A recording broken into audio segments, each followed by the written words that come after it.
আর কদিন পরেই যুক্তরাষ্ট্রের মাটিতে অভিষেক হতে যাচ্ছে আইসিসি টি-20 বিশ্বকাপ। আমেরিকান অ্যাথলেটিক অঙ্গনে দীর্ঘকাল ধরে উপেক্ষিত থাকা ক্রিকেট সম্প্রতি এদেশে বেশ আলোড়ন ফেলেছে বিভিন্ন ক্রিকেট প্রেমী দেশের অভিবাসী ক্রিকেটারদের হাত ধরে।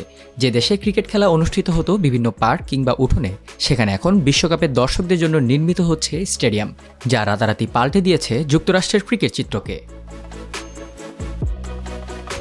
2021 সালের নভেম্বরে 2024 থেকে 2031 সাল পর্যন্ত ক্রিকেট বিশ্বকাপের আয়োজক দেশ ঘোষণা করেছিল আইসিসি, যেখানে ছিল 2টি ওয়ানডে বিশ্বকাপ, 4টি টি-20 বিশ্বকাপ ও 2টি চ্যাম্পিয়ন্স ট্রফি। 14টি সংক্ষিপ্ত তালিকাভুক্ত দেশের মধ্যে আয়োজক হিসেবে স্বীকৃতি পেয়েছিল অস্ট্রেলিয়া, ইংল্যান্ড, ভারত এবং নিউজিল্যান্ড। তবে ক্রিকেট ওয়েস্ট ইন্ডিজের সাথে টি-20 বিশ্বকাপের সহ আয়োজক হিসেবে নির্বাচিত হওয়া মার্কিন যুক্তরাষ্ট্র অবাক করেছিল সবাইকে। ক্রিকেটের সহযোগী সদস্য হিসেবে যুক্তরাষ্ট্রই প্রথম আইসিসির কোনো বড় আসর আয়োজন করছে।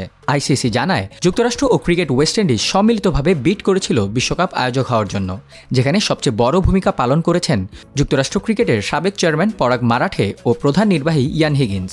যুক্তরাষ্ট্র ক্রিকেটের দায়িত্ব নেওয়ার আগে হিগিন্স 2008 থেকে 2019 সাল পর্যন্ত আইসিসিতে জেনারেল কাউন্সিল হিসেবে কাজ করেছিলেন। এর আগে 2015 সালে চিফ অপারেটিং অফিসারের ভূমিকাতেও ছিলেন তিনি।